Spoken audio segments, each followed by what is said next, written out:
नमस्कार, मैं हूं रंजीत झा और आप देख रहे हैं देश समाचार एक्सप्रेस। जिस बात का डर था आखिर वही कुछ घटित होने जा रहा है। एक बार फिर से नेता प्रतिपक्ष राहुल गांधी को टारगेट पर लिया गया है।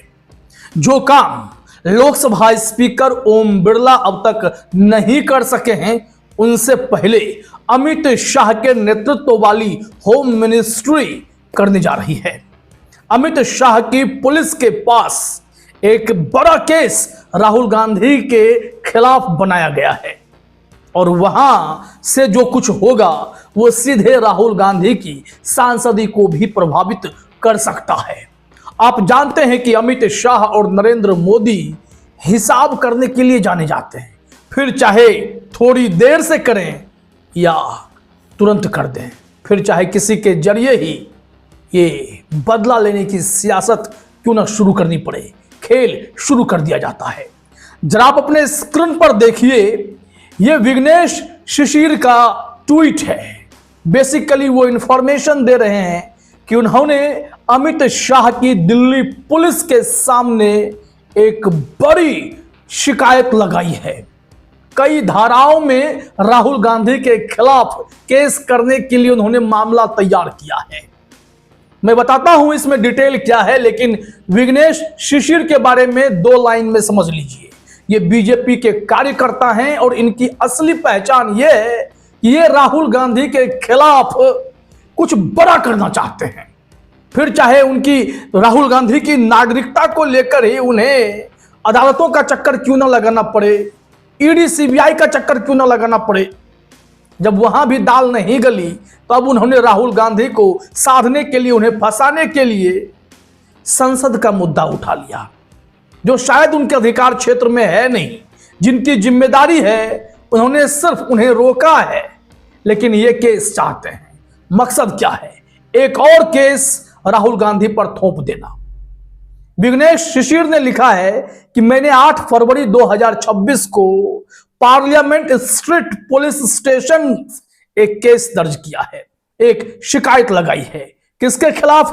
राहुल गांधी के खिलाफ, जो कि लोकसभा में सदस्य हैं और नेता प्रतिपक्ष भी हैं। इसके साथ ही साथ उन्होंने पेंगुइन रैंडम हाउस इंडिया और कुछ अननोन लोगों के खिलाफ सीरियस क्रिमिनल ऑफेंस का मामला बनाया है। उन्होंने कहा है कि 4 फरवरी 2026 को पार्लियामेंट बिल्डिंग के कंपाउंड में राहुल गांधी ने ऑफिशियल सीक्रेट्स को न सिर्फ डिस्क्लोज किया बल्कि उसे पढ़ा। उन्होंने classified military and defence secrets public में कोट किया। इसके लिए उनके ऊपर धाराएं लगाई जाएं और एफआईआर दर्ज किए जाएं।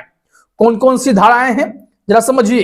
एफआईआर जो दर्ज करवाना चाहते हैं उसमें sections 3, 5, 6 and 9 official secrets act 1923 और अंडर सेक्शन 61, 147, 148, 152, 197 एंड 353 ऑफ भारतीय न्याय संहिता 2023। इन धाराओं के तहत वो क्यों राहुल गांधी के पीछे पड़े हैं ये समझिए।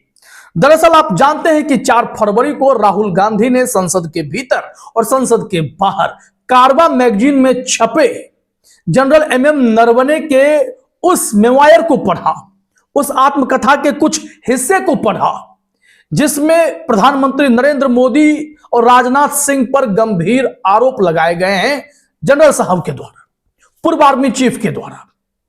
अब संसद के बाहर जब उन्होंने पढ़ा तो विघ्नेश शिशिर ने इसे मुद्दा बनाया है कि राहुल गांधी ने ऐसा करके देश की सुरक्षा और अखंडता को खतरा पहुंचाने की कोशिश की है।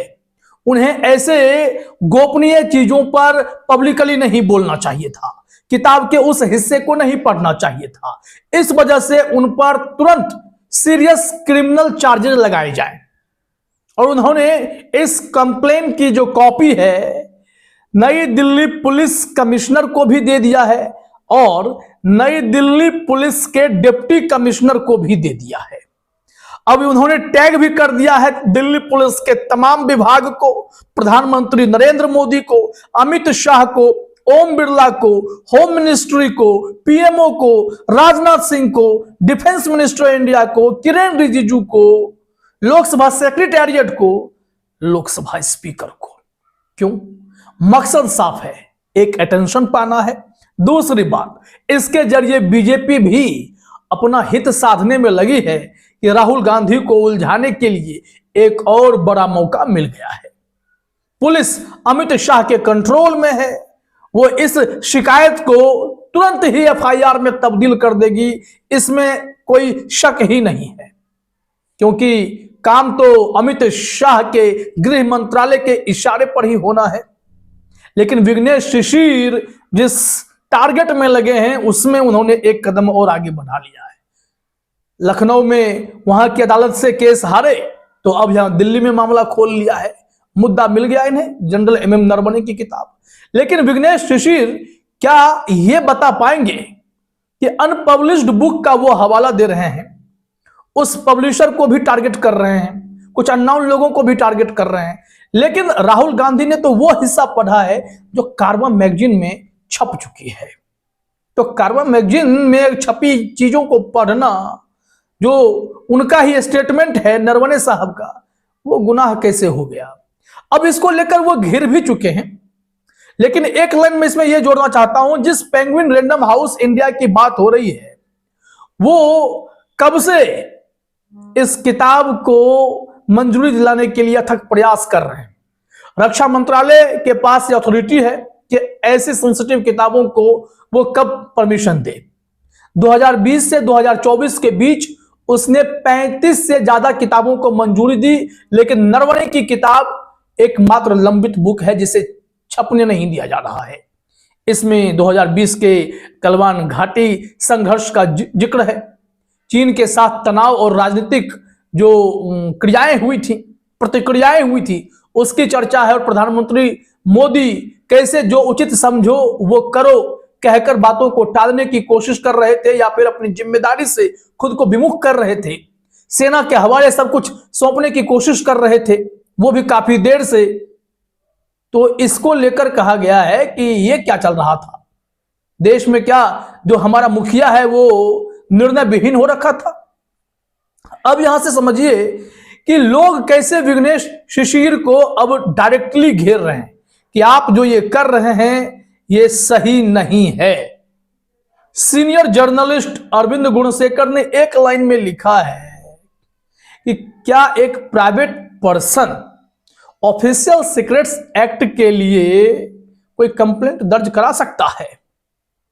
बस इसमें मसला यह है कि लोगों का कहना है यह काम तो पहले लोकसभा स्पीकर ओम बिरला को करना चाहिए था, यह उनके पार्लियामेंट का मैटर है, नहीं तो मामला कोर्ट से क्लियर होना चाहिए था।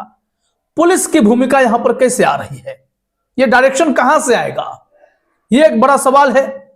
इस पर कई लोगों ने उनसे सवाल भी पूछा है। पहला सवाल यह है, क्या आप इस घटना को लेकर श्योर हैं कि पार्लियामेंट के कैंपस में या इनसाइड द पार्लियामेंट कोई घटना घटेगी तो वो पुलिस सीधे दखल दे सकती है, वो एक्शन ले सकती है? उनका कहना है कि speaker is responsible, Lok Sabha speaker को करना चाहिए था, उन्हें एक्शन लेना चाहिए था और बाद में कोर्ट इसमें पिक्चर में आ सकता है। विघ्नेश शिशिर जवाब दे रहे हैं कि मैं भी कर सकता हूं, क्योंकि ये जो है पार्लियामेंट के बाहर हुआ है, संसद भवन के कंपाउंड में हुआ है, तो फिर मैं यहां पर केस कर सकता हूं। फिर भी उन्हें बताने की कोशिश है कि आपका दायरा नहीं बनता है। लेकिन गौर कीजिए, लोकसभा स्पीकर ओम बिरला बस संसद में इसे पढ़ने देने से रोक रहे हैं, लेकिन राहुल गांधी ने सबके सामने पूरी दुनिया को यह बता दिया है कि उस किताब में क्या लिखा गया है। वो प्रधानमंत्री नरेंद्र मोदी को यह किताब भेंट भी करने के लिए तैयार हैं। लेकिन समस्या यह है कि प्रधानमंत्री नरेंद्र मोदी, अमित शाह, राजनाथ सिंह राहुल गांधी को डायरेक्टली टारगेट करने की बजाय अपने इन पार्टी के कार्यकर्ताओं के जरिए निशाने लगाने की कोशिश करते हैं। और यहां पर यही टारगेट होता है कि कैसे कभी सरनेम केस में सांसदी छीन ली जाए, तो कभी नागरिकता के केस में उन्हें सालों साल उलझाया जाए, तो कभी इस किताब के आड़ में उनकी सांसदी पर खतरा मंडराने दिया जाए, उन्हें परेशान किया जाए, टारगेट किया जाए, ताकि जो बड़े बड़े मुद्दे हैं उनसे ध्यान भटका दिया जाए। लेकिन यह मामला कोर्ट में कितना टिकेगा? एक्सपर्ट कहते हैं कि ऐसे केसेस कोर्ट में जाएंगे तो पहला सवाल ही यही होगा कि आपने क्या भारत सरकार के वकील से ऐसे प्रोसीडिंग्स के लिए अनुमति ली थी? आपको क्या यह अनुमति दी गई थी? दूसरी बात यह कि लोकसभा स्पीकर को अगर यह गलत लग रहा है या नेशनल सिक्योरिटी के लिए खतरा है तो अब तक वो खामोश क्यों पड़े हैं? और दिल्ली पुलिस को पिक्चर में लाने का मतलब क्या है? क्या अमित शाह भी इस मामले को आगे बढ़ाना चाहते हैं? बड़ी तैयारी इसी बात को लेकर है कि पुलिस एक एफआईआर एन केन प्रकारेण दर्ज कर दे और इसमें जांच बिठा दी जाए, फिर टारगेट कहीं से कहीं पहुंच जाए। लेकिन मोदी सरकार जवाब नहीं दे रही है कि जनरल नरवणे जो दावा कर रहे हैं, उन्होंने जो किताब में बातें लिखी हैं वो गलत है या सही है, देश को बता दीजिए। लेकिन यह विवाद यह तय कर रहा है कि टारगेट अब राहुल गांधी फिर से बन चुके हैं। फिलहाल इस वीडियो में इतना ही। आप तमाम साथियों का हमसे जुड़ने के लिए बहुत बहुत धन्यवाद।